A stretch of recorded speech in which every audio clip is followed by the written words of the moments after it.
Hello, welcome to Sergey's Chemistry channel. Today's topic are halogen alkanes. As you can understand from the name, alkanes with halogens attached to them. So let's draw some simple ones and see how they are arranged. So let's draw simple alkanes. So that's propane, and here is methylpropane. Again, I'm using skeletal formulas here. I hope you know what are those. So at every end or every turn band there is a carbon atom, supposed to be, and we also presume that there is enough hydrogens around it to satisfy valency of 4 for carbon. So here would be 3 hydrogens, here would be 2 hydrogens, here would be 3 hydrogens back again. But 1 hydrogen can be substituted by chlorine. So in this case we would have here chloroalkane. Yeah, in this particular case 1 chloropropane. Yeah, one first propane chain, first carbon atom, 1 chloropropane. Obviously here would be 2 chloropropane, and here again 2 chloropropane, but there is also a methyl group.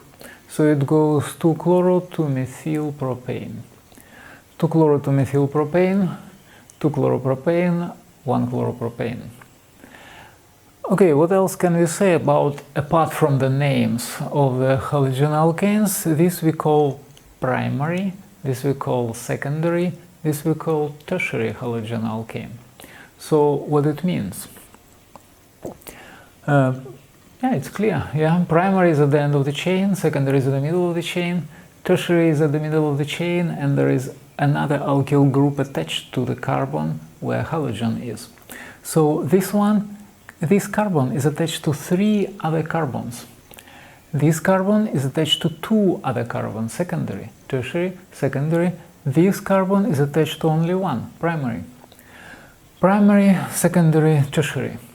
There is apart from just naming them, there is a reason that tertiary are normally faster reacting than secondary, and secondary have higher reactivity than primary ones. So this would react fastest, react fast, and this one slow, react slow.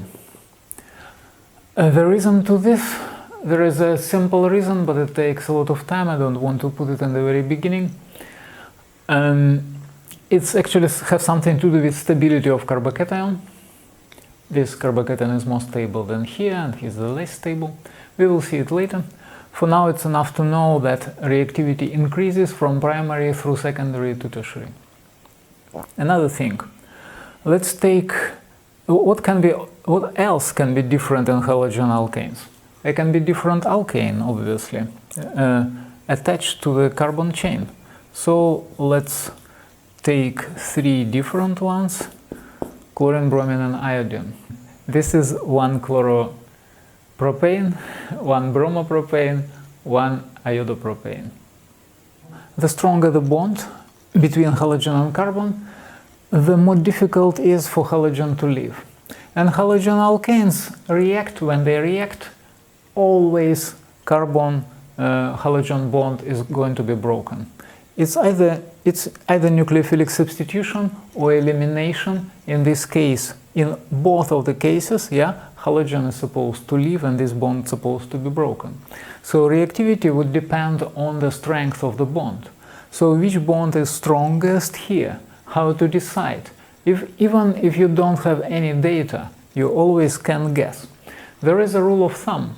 The closer the atoms are, the shorter the bond is, the shorter the covalent bond, the stronger it is.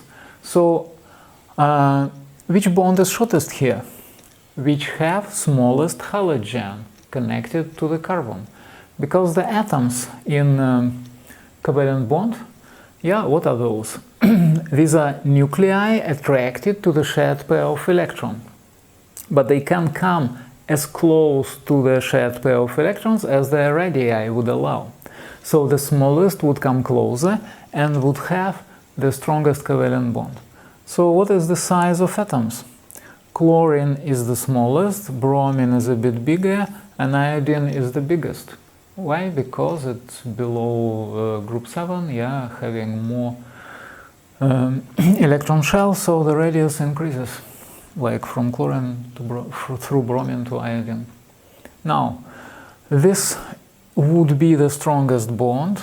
I'm just giving out of the blue the number. I say around 350 kilojoules per mole. The precision of this is plus minus 50, but I just want to give you the trend.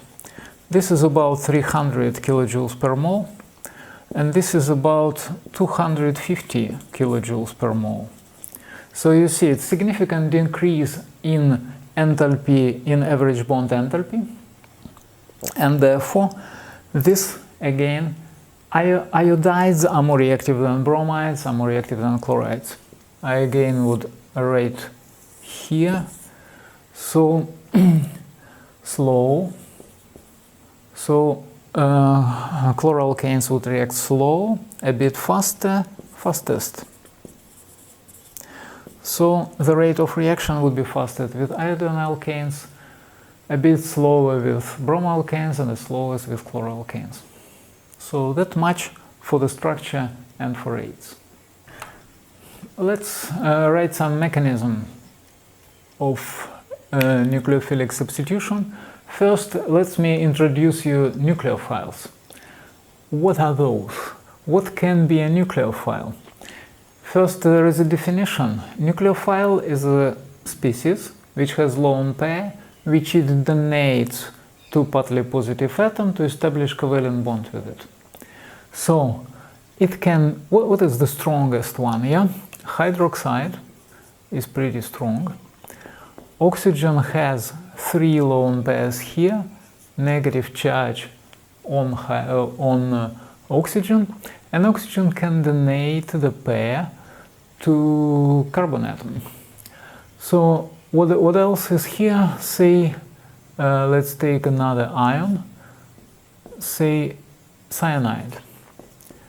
That's the Lewis formula for cyanide ion, triple bond between carbon and nitrogen, and it has negative charge. Negative charge is on carbon. Formal negative charge is on carbon. Just count 1, 2, 3, 4, 5 electrons on it.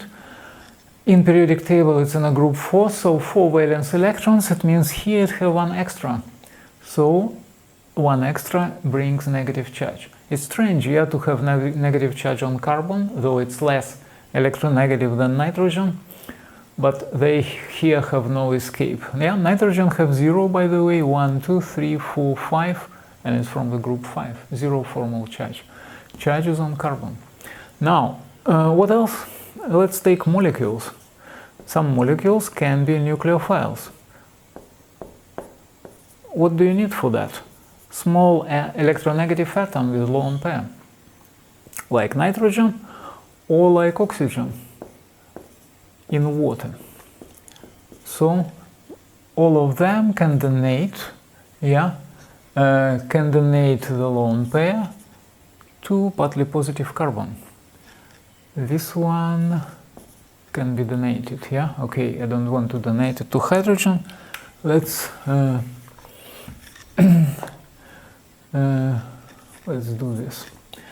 Okay, these are nucleophiles. What will be the result of reaction?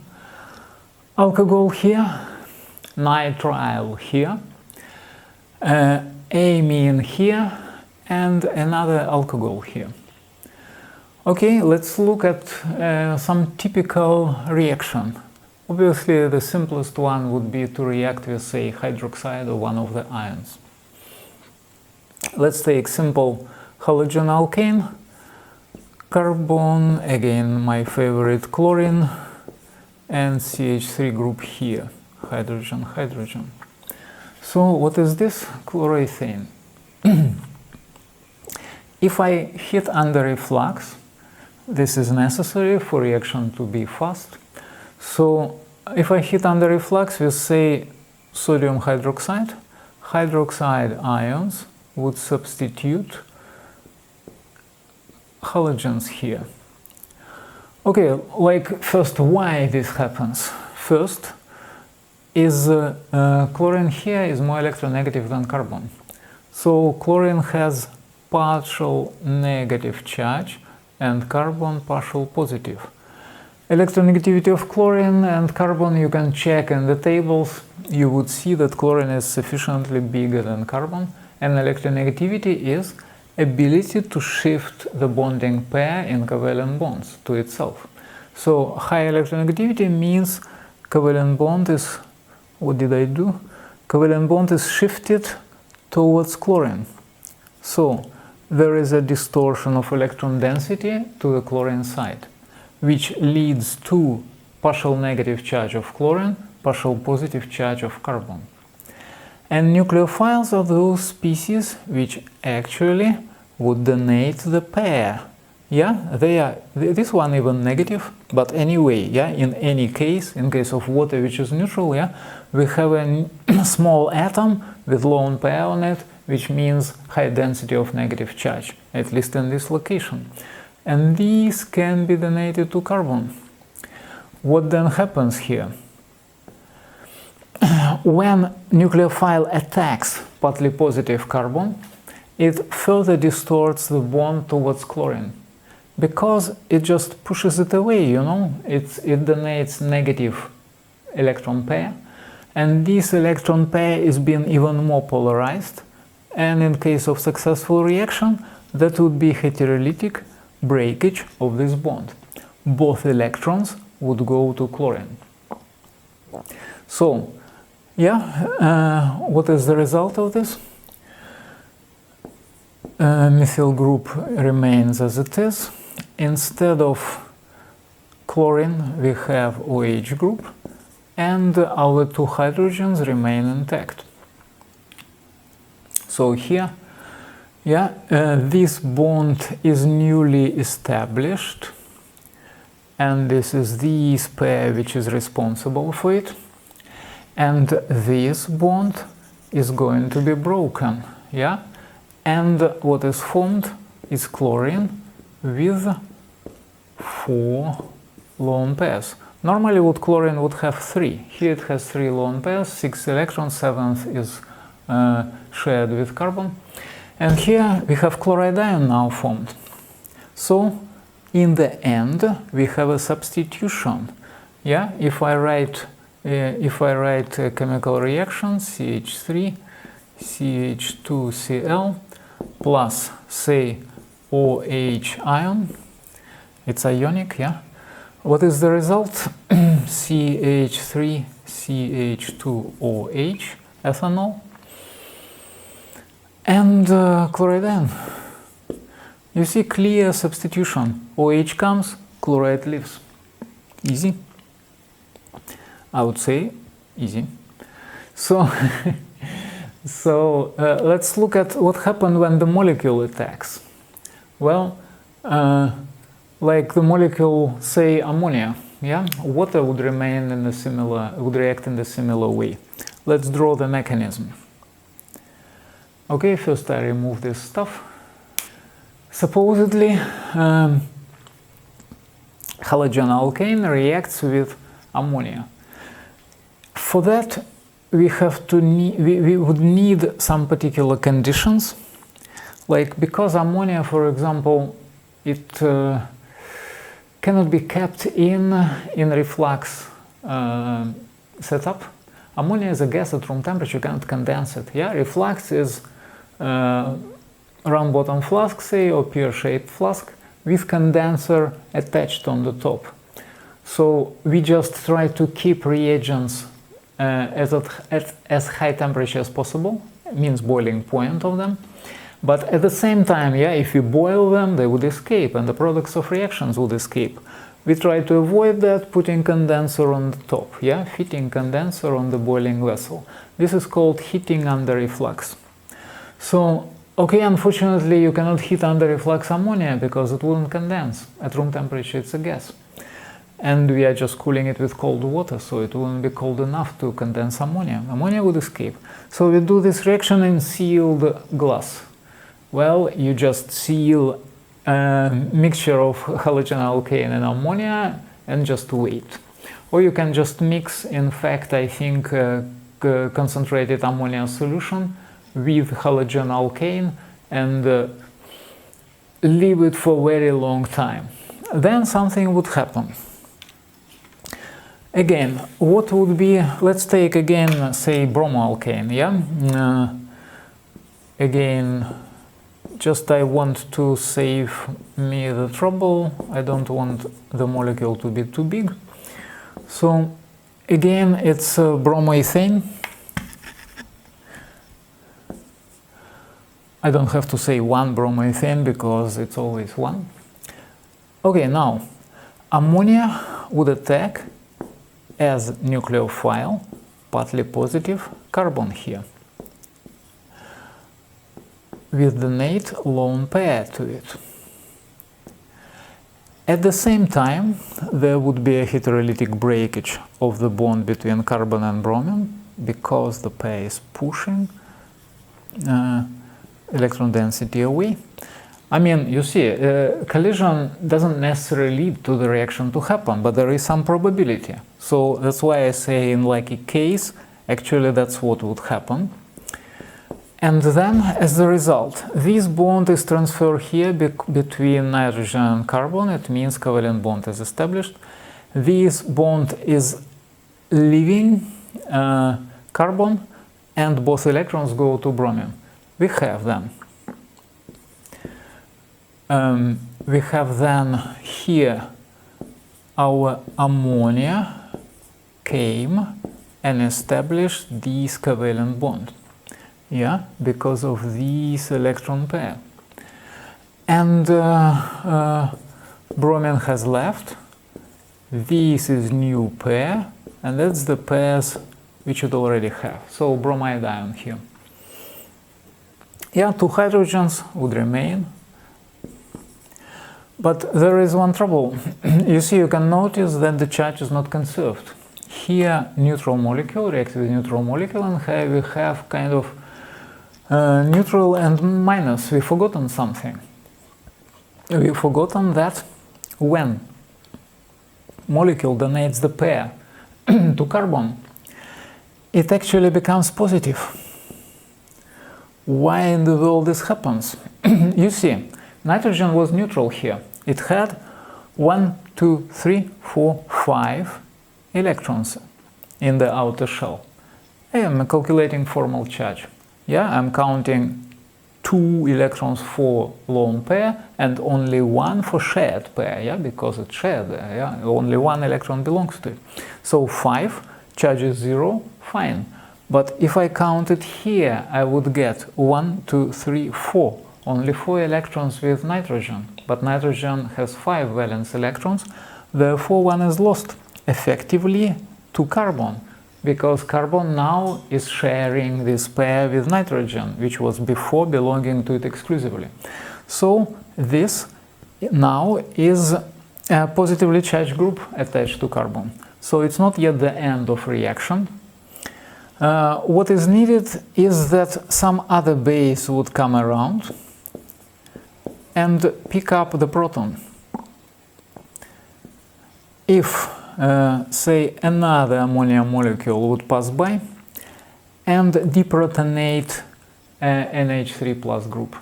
So when molecule attacks halogen alkane, second step of deprotonation is necessary to form a neutral molecule back again. So then we would have this like normal thing, and here we have NH2. Why? Because this proton has left. Charge is becoming, by the way, yeah, I can show lone pair. Now it's reconstituted. Why it's reconstituted? It came from here, you see? It's a hydrogen nitrogen bond which went to nitrogen. Here it has lone pair, 1, 2, 3, 4, 5, 5 electrons, 0 charge. Hydrogen, hydrogen. What is this? aminoethane. Yeah, so this is amino group. And what do we have? We have bromide ion, and we have NH3. NH, actually it become an ion here. Yeah, it's not ammonia anymore, it's ammonium ion, NH4 plus. If we want to count mathematically everything, I write another ammonia here, so it's hanging around. Yeah, now zero charge because plus minus, and zero charge because this plus minus cancel each other. Again, what I do, when molecule attacks chloralkane, two steps are necessary. One, actual attack and substitution, but then because attached group, newly attached group, become positive. Always the case when molecules do that, like water would do the same, it should be deprotonated. Then some base would come around, like water itself is a base, yeah, as well as an acid, or ammonia here. So if I write this reaction, I would need 2 moles of ammonia for reaction to be performed. 2 moles of ammonia per 1 mole of chloralkane. So there is another possibility when hydroxide would react with halogen alkane. It can actually act not only as nucleophile, it can as a base, yeah? So you know that base and nucleophile are pretty close ideas. Base, what it does, it donates electron pair. What does nucleophile? It attacks with electron pair, say, partly positive atom to establish covalent bond. The same pair story is appearing here. So, in special conditions, when, say, sodium hydroxide is dissolved in ethanol and not in water, we call it ethanolic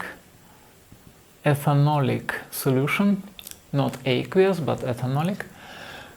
Then hydroxide reacts not by substituting halogen and creating alcohol, but by eliminating hydrogen together with causing elimination, yeah, removing hydrogen and causing elimination of halide ion. Let's see how it happens. So say there is chloroethane,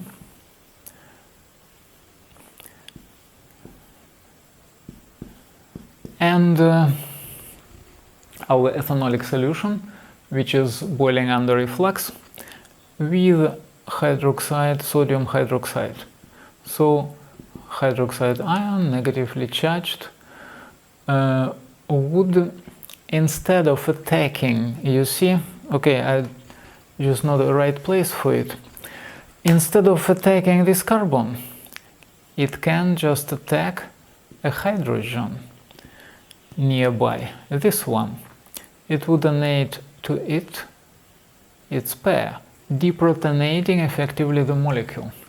Then this pair would go here between carbons as a pi bond, second, yeah, making it double, and therefore would push away bonding pair between carbon and chlorine, making chlorine leave as a chloride ion. So then you see this triple transfer of electron pairs. I've forgotten to put the charge, it's minus obviously here. So now what do we have? No, because this hydrogen is gone. So I have to write this. Hydrogens. Now there is a double bond. What happened to chlorine? It also left. So as a chloride ion, yeah. And now I have alkene formed. Elimination forms alkenes in case of halogen alkanes. And it happened in ethanolic conditions as ethanolic solution of sodium hydroxide. Sodium hydroxide dissolves in ethanol, surprisingly. Well, because ethanol is polar enough, yeah. So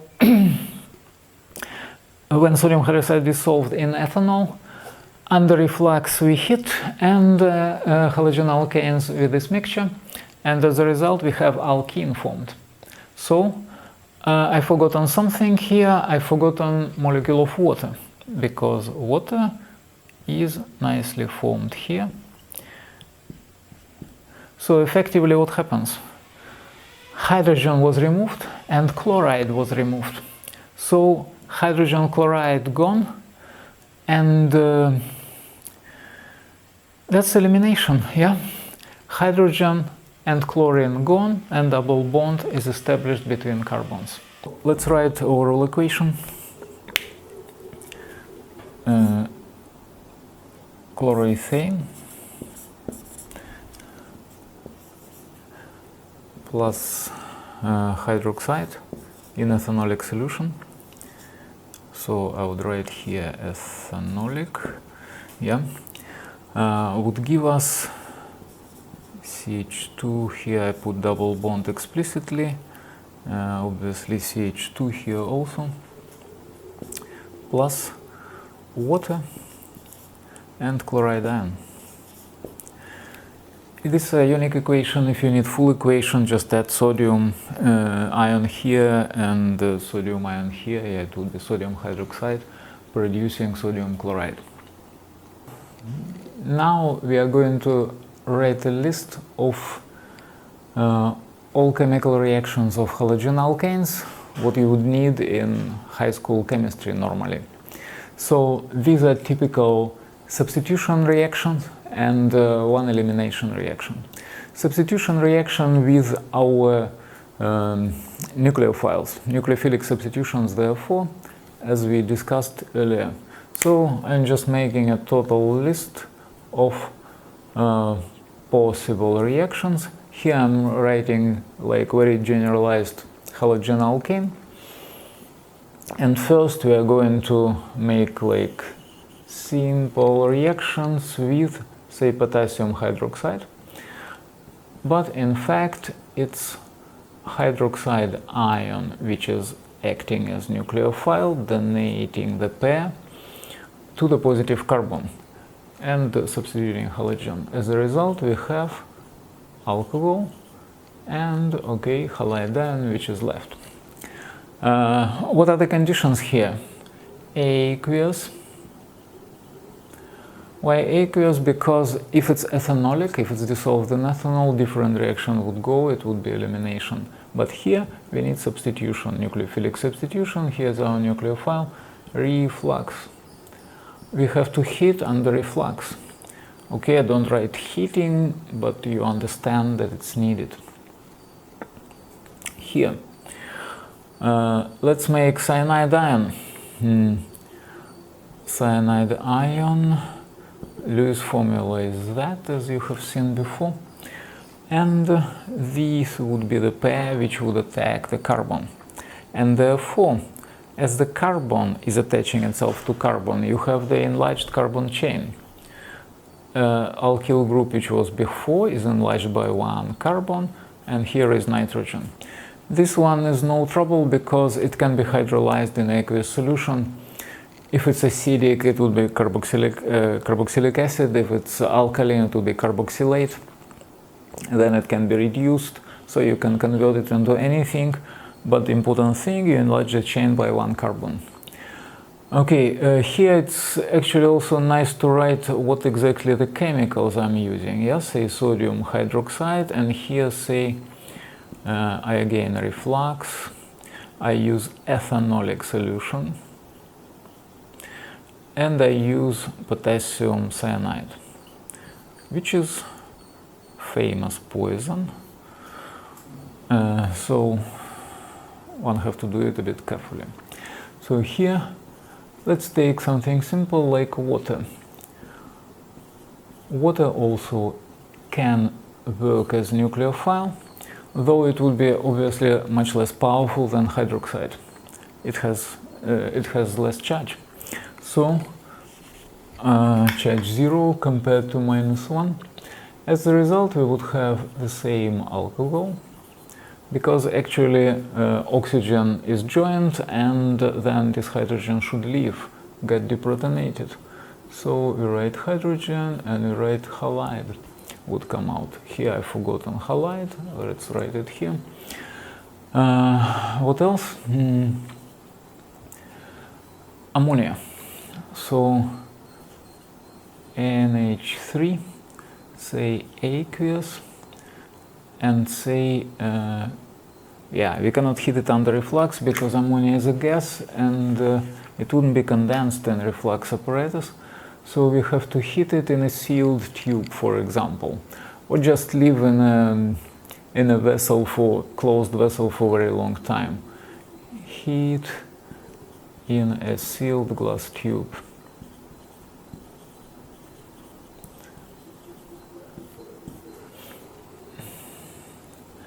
Well, this is not really how synthesis of amines is made, but we can synthesize an amine here.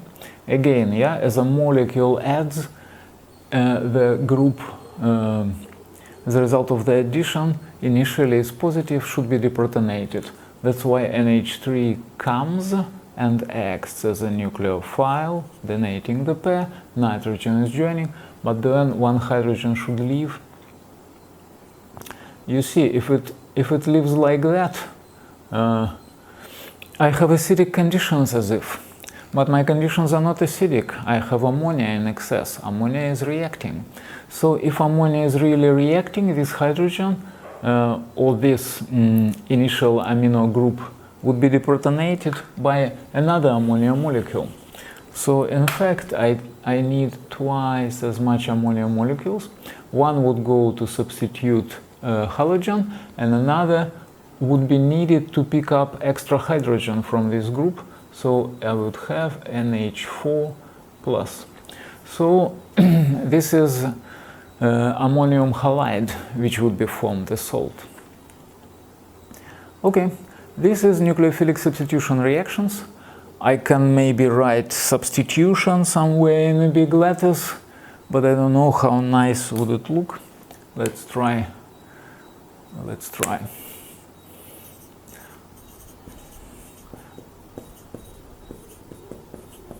Substitution. Okay. Nucleophilic. So these are all reactions nucleophilic substitution. There is one more. We can react obviously here also reflux. Here sodium hydroxide in ethanol. Ethanolic solution, again reflux, otherwise we wait forever for the reaction to happen, too long. In fact, again OH is going to work here, but it's working here not as a nucleophile but as a base. Nucleophile and base, as I probably said before, very close ideas, both would donate electron pair. Simply nucleophile would donate electron pair to establish the covalent bond, and the base donates electron pair, just donates, and that's the definition. So it would donate the pair, but to whom here? Not to carbon atom, but to one of hydrogens in the chain. So let's see. And here I actually need my initial substance, otherwise it's not clear what is going on. So let's write it here. For example, it is okay, C, H, C, and here is, say, chlorine.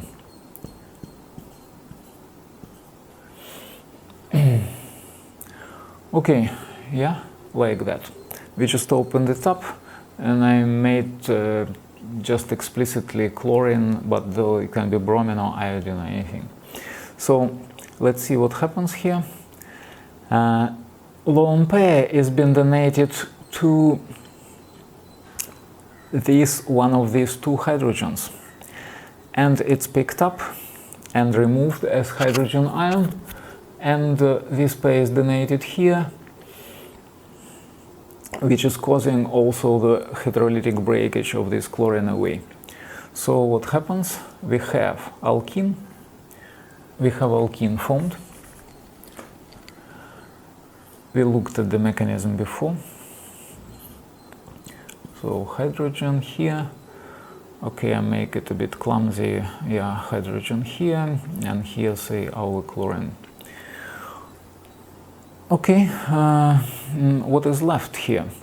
This would picking up hydrogen and make water. And oh, why chlorine? Chlorine obviously has left. Chlorine has left, and another hydrogen is here. That's it. Yeah, and our chlorine is here. Yeah, does it make sense? Negative ion plus neutral molecule gets negative ion to neutral molecules. I think it's pretty fine. Okay, so here I have to write elimination. I don't know how to do it nicely, probably not possible, but write it here. So elimination.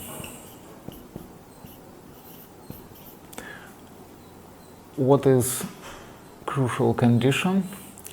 It should be ethanolic solution of sodium hydroxide, potassium hydroxide, or any other alkali you wish. Okay, again, repeating the same thing third time or fourth or fifth. I'm just saying that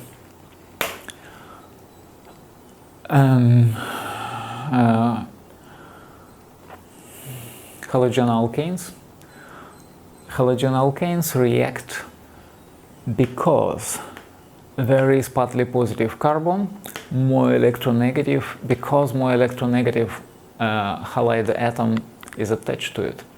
Electron density is removed from the carbon and it becoming a site of nucleophilic attack. Here is, for example, we took 3 different nucleophiles, like hydroxide or cyanide or even water or ammonia.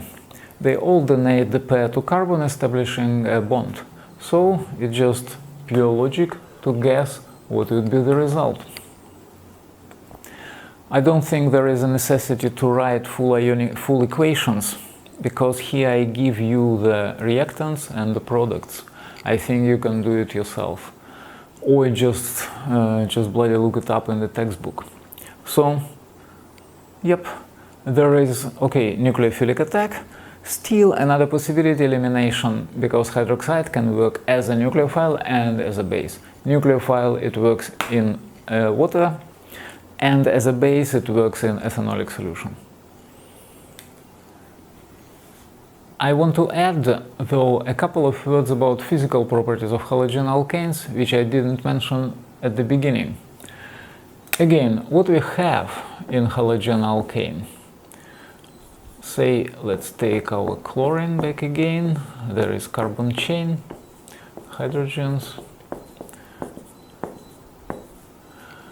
partly negative chlorine, partly positive carbon, site of possible nucleophilic attack.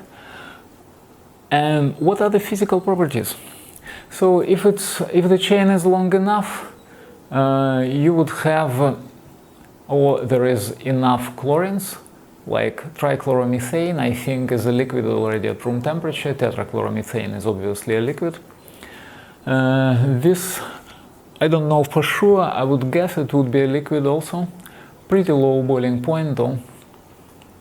So all halogen alkanes you normally encounter in the laboratory obviously will be a liquid. It's not, and they are not very long chained. So okay, what are these liquids then? What are their properties? Low boiling points, as you expect from molecular substances. Why? Obviously the boiling points would be much higher than of corresponding alkanes, because there is a lot of electrons with the incoming halogens coming, and the more electrons, the more dispersion forces between molecules, more energy needed to break them, higher would be the boiling point. Another thing, still it's not so high boiling points as of corresponding alcohols. alcohols would be able to establish, with OH group, would be able to establish hydrogen bonds between neighboring molecules. Hydrogen bonds are way stronger than dispersion forces, so you need way more energy, so boiling point of corresponding alcohol would be significantly higher. Another thing, halogen alkanes are not soluble in water. So for reactions which we describe, if you, for example, want to test for halogen alkane, want to find out which halogen in fact is here at the end of the chain. Well, could be chlorine, but could be bromine, could be iodine. If it's some X, how we would know? Well, we would hydrolyze it, would react it with hydroxide first, I would say, then acidify the solution, and then we just add a little bit of hydroxide, acidify the solution with nitric acid, add silver nitrate, and you have precipitates, characteristic precipitates of silver halides. White silver chloride, cream silver bromide, and yellow silver iodide. Again, extra test, because colors are not so very clearly seen sometimes. Silver chloride is soluble in aqueous ammonia, in dilute ammonia. Silver bromide is not soluble, the precipitate, yeah, cream one, is not soluble in dilute, but is soluble in concentrated ammonia. And silver iodide is not soluble in ammonia, whether dilute or concentrated. So again, just write here test. How we do a test? We react it with sodium hydroxide first. Second, we acidify. Just add enough acid to make blue litmus paper red with nitric acid. Okay, and then we add solution of silver nitrate.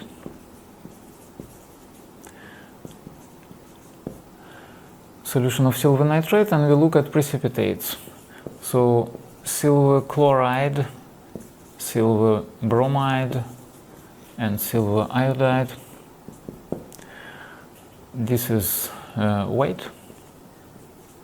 Yeah, this is precipitates. Silver chloride, silver bromide, silver iodide, white, cream, and yellow. So, soluble in aqueous ammonia, yeah.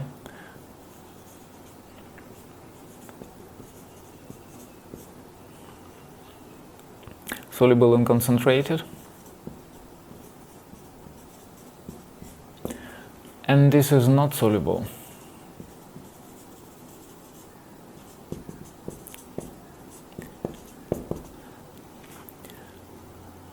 Fine, that's the test.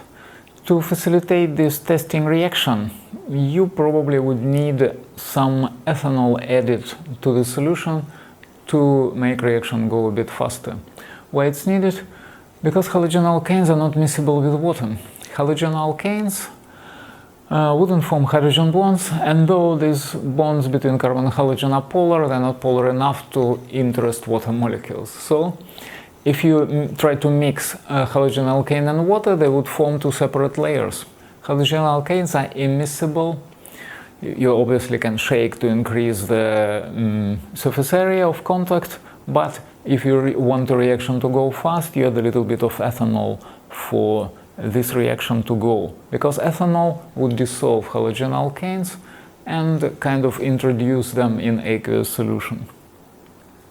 So that's it this time for halogen alkanes. Nice to see you. Subscribe to the channel. See you next time.